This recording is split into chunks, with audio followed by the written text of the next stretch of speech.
Jaye, and I'm the girl sent by God to help you to shine your light. On this channel, we discuss everything ranging from our faith to lifestyle to adulting and just personal development in general. If you are new here, you are absolutely welcome. You will love it here. I'm cool.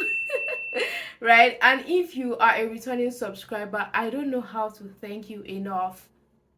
Much love, guys. I love you, both new and returning. And if you are new here and you haven't subscribed, now is the best time to do so. So, by the way of introduction, I'm a fourth year medical student in Obafemi Awolowo University, a Christian, of course, and a business owner. So, yes, I think it's high time you subscribed already. Actually, you would have known from the title of this video that we are discussing money today. Yes, another name that they call me when people don't want to call my full name is Dollars. And and it's majorly because I love the topic of personal finance and I want to introduce a series to you that's like personal finance series, how to treat money right, how to behave right with money even as a student or a business owner. So I'm going to be starting this series with my personal experience, and whatever topic or question you have concerning personal finance, you can just drop it right in the comment section below, right, even before you get into this video, so that I can answer these questions in upcoming videos, even in this series, right? So let's get right into it. So how do I manage my personal finance even as a student and a business owner? So the first thing that I did when it came to the topic of money was actually to read about it. I read quite a number of books, and my best so far, I would always say this, is Psychology of Money by Morgan Housel. A lot of people recommend it, and I'm serious, they are not capping when I say that book is one of the best books when it comes to personal finance. I will also drop some other books in the description box below, so you can just check it out for other recommendations, but there are good ones like The Richest Man in Babylon, The Smart Money Woman, and all of that. So you want to read a lot of books, you want to listen to podcasts when it comes to money, because knowledge would help you, right, in making decisions when it comes to the topic of personal finance. Because money is very, very interesting for some people, while it is not something to be talked about for some people, right? So the first thing that you want to do is to read a lot. I read a lot. I spent the whole of 2020 pandemic year reading wide about personal finance. I think I read up to 20 books about money. I'm not even joking. So yes, that's like the first thing you want to do. You want to have the right knowledge, have the right mindset. Now we're not yet at mindset, but you want to have the right knowledge on what to do when it comes to money. You can also join money communities like Money Africa. I joined Money Africa in 2020, and there is the Smart Steward community too. You can check them out on Instagram, Money Africa and Smart Steward community. But there are also quite a number of other money communities that you can join, because there is a whole lot to learn about money and you cannot learn all of them from books. So you want to listen to podcasts, you want to attend money events, you want to join money communities. So that's the first thing that you want, because personal finance is a big part of our lives, right? And we should not take it for granted.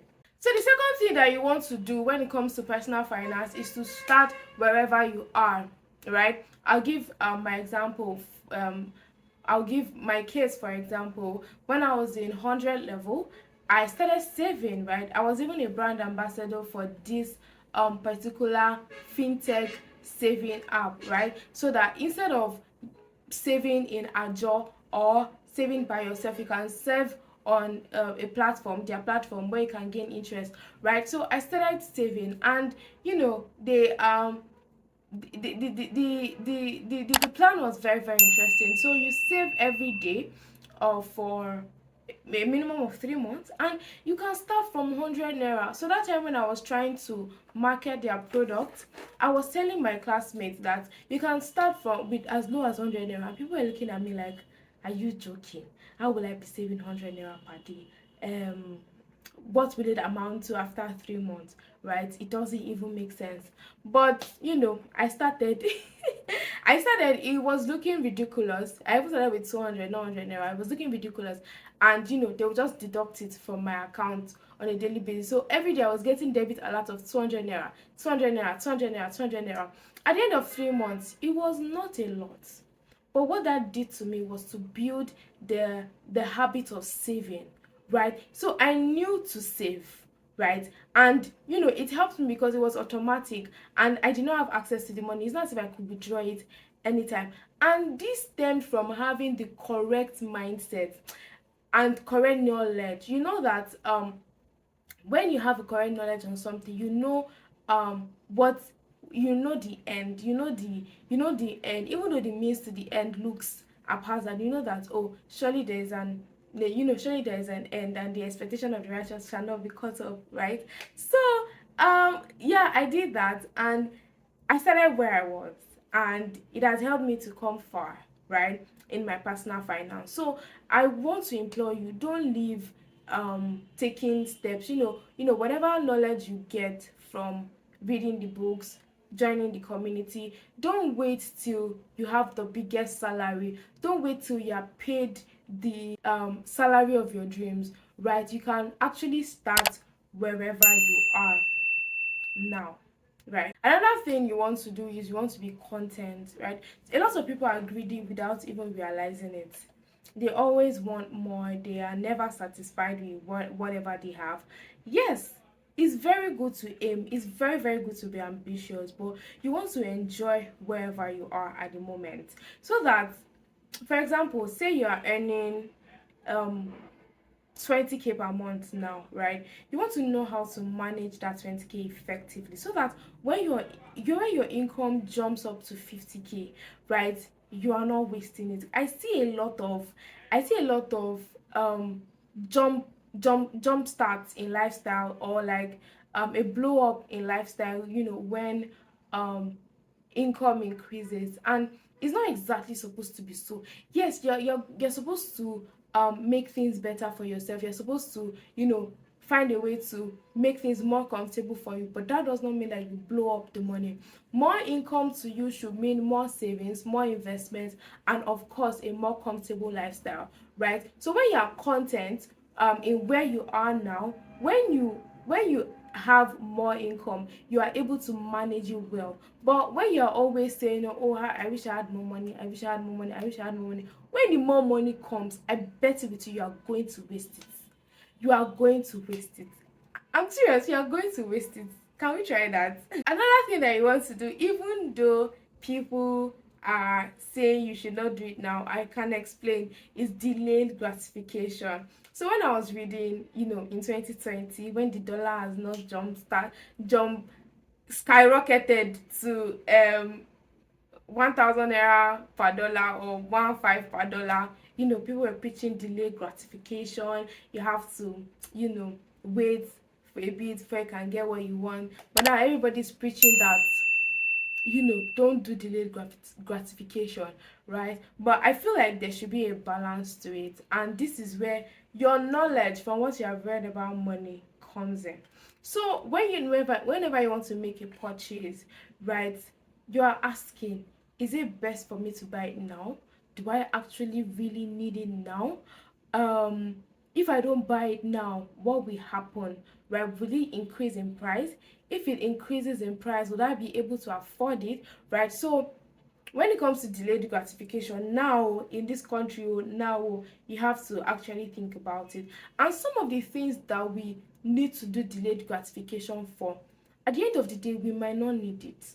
It is better we put that money elsewhere, right? So let's say you want to make a very, very huge purchase, right, and you've been surviving without it. When it comes to the point of the purchase, right, and let's say you have the money and you want to think, do I actually need this thing now? Can it wait? Right?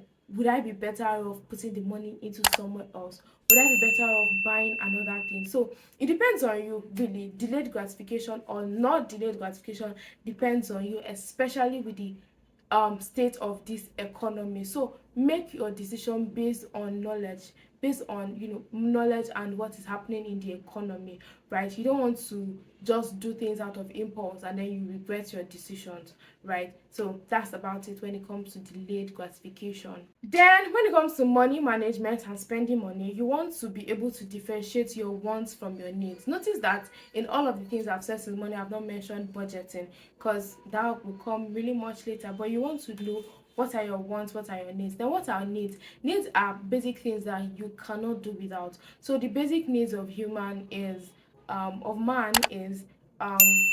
food, shelter, and clothing, right? And then because of this age and time, there's transportation, there is data, there is data. So needs are the things that you cannot do without, while wants are the things that you can do without. Because of course, I can do without this week.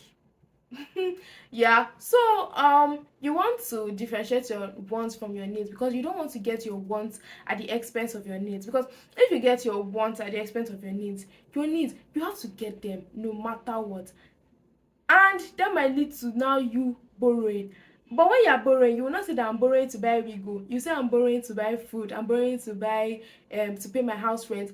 But that money that you would have used to pay your house rent, you use it to buy wig.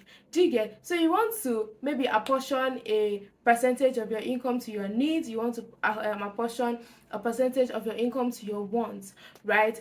So and that's what you should do. Then when it comes to needs and wants, you also want to have a list per time, and it really works for me because I have a God I trust in that provides all my needs. It's true, they don't even say all my wants. I think wants are just extra, really. But yeah, whenever I have maybe a couple of things I need, I write them down, right? Maybe even in the order of priority, so that maybe when I get an income, I know that okay, I'm taking this off the list, I'm getting this, so that I am not distracted by my wants. Of course, you want to have another list for your wants, but they can come after maybe you've sorted like 3 of your needs. Then you now sort maybe one of your wants, right? I'm not saying you should totally deprive yourself of your wants because wants you can't help wants. You always want something. For example, now I want a microwave, I want an air fryer, but they are not my needs. I can do without them for a while, but then they're on my list, they're at the back of my mind, right? When an opportunity comes, maybe somebody blesses me, or maybe somebody asks me, what do you want? I'm going to tell them air fryer, I'm going to tell them microwave, right? So that's that about needs and wants. So you want to differentiate them, have lists for them, and then tick them off whenever you are able to. Then for your savings and investing, this is something that is talked about a lot, but I'm not sure a lot of people practice, right? Even if they practice it, I don't think they practice it the right way. For a long time, I stopped talking about money because it started to get frustrating. I was advising people, this is the way to go, this is what to do, this is what to do. Yes, there are a lot of financial advices, but this is the right way to do it. But no, people do what is in their mind because it is their money. And then when everything is not working out, they now come back to me and say, but I told you, right? So yeah, I stopped talking about saving and investing for a very, very long time. But to be very honest, you want to make your saving and investing automatic. Okay, so what I do is I don't exactly have a percentage of my income for investing, right? But I save to invest. When you read, you will know all these things, or maybe you can ask questions and then we'll elaborate on them in subsequent videos. But this is just, an introduction to the series, right? So I save to invest. So after saving for like 3 months, I then put it in a particular investment, right? Nobody should call me phones.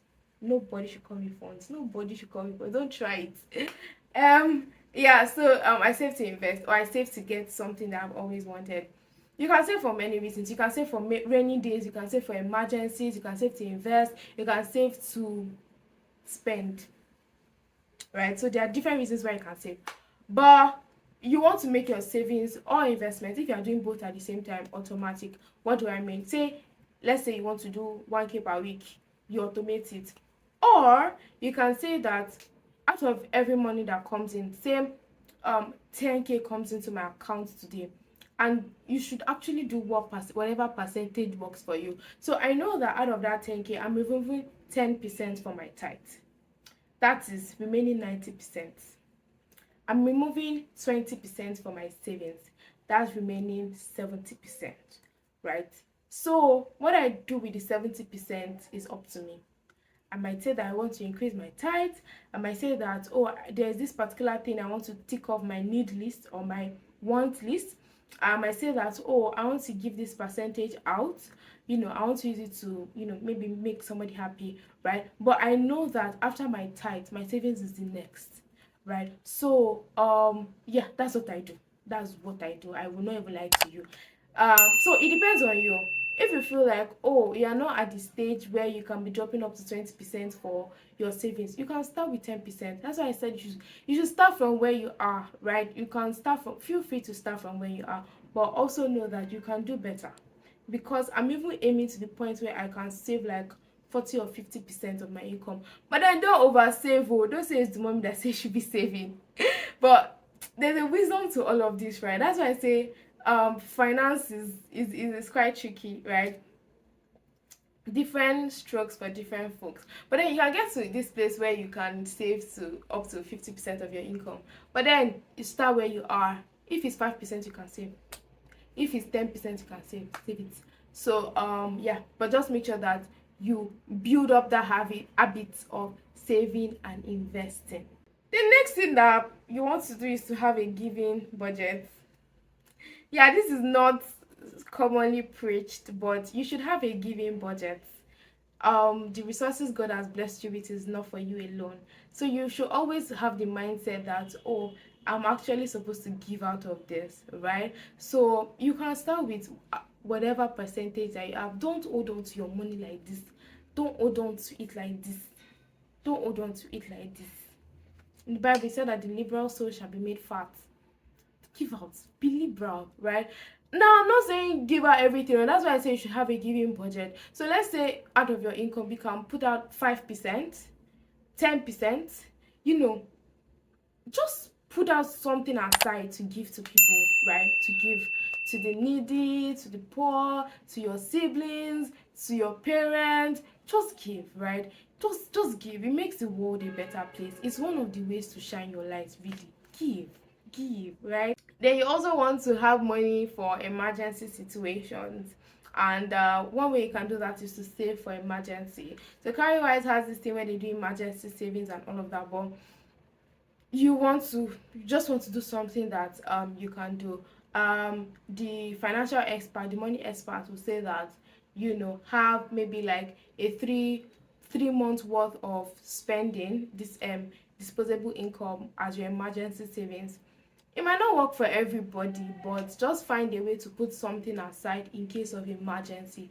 Anything can arise at any time, and if you have not started saving towards emergencies, you can start saving to it now. The thing is that if emergencies don't come, that is your money. You can put it into an investment, right? You see that I'm not talking about any particular investment. That's another whole topic entirely, right? Investment. It's very sweet, but it's very tricky. Then, as for personal finances, that's one place you don't want to put your eggs in one basket. You want to find a way to probably buff up your source of income, or find other sources of income. Now this should not be at the expense of your health, because there is that tendency, there is that trap, of um working overtime, working so many jobs at the expense of your health, at the expense of your sleep. Please don't sleep, eat, enjoy your life. But then if you can upskill, if you can take on another job, do. If you can apply for another, but don't be too comfortable where you are, right? That you are not earning the same thing, like even though it's not enough for you, you're like, okay, that's what we have, let's just take it like that, right? Always aim to become better, always aim to have higher income, better income. Lastly, in this video, we are going to be talking about your mindset towards money. And your mindset towards money comes from your knowledge about money, right? So you want to have the right mindset towards money. And one mindset I have towards money is that my money does not define me, right? The excess of it, the abundance of it, not excess now, the abundance of it, or the scarcity of it, yeah, in my life does not define me. So money should not set my mood. I should not be cranky because I don't have money in my account. And it comes from the mindset that, oh, God will provide, and then I have skills that can make me money, right? I have a thriving business that God will bless, and then it will make me money, right? So our mindset towards money matters a lot, and it's going to go a long way in determining how we treat our personal finance, actually, because if we don't have the right mindset towards money, we will tend to do a lot of things the wrong way. So I think that's the end. That's where we'll wrap up today's video. If there's any topic you want me to talk about money, drop it in the comment section. If I cannot, I will bring somebody on board to talk to us about it. And yes, please share this video if you found it valuable, and drop something that you learned newly in the comment section. So share this video, like it, share something you learned newly, and any questions you have, any topics you would like me to treat, leave it in the comment section. Till me next time, I'm waiting for you. Go out there, shine your light, be the star, the light that God has made you to be. Bye.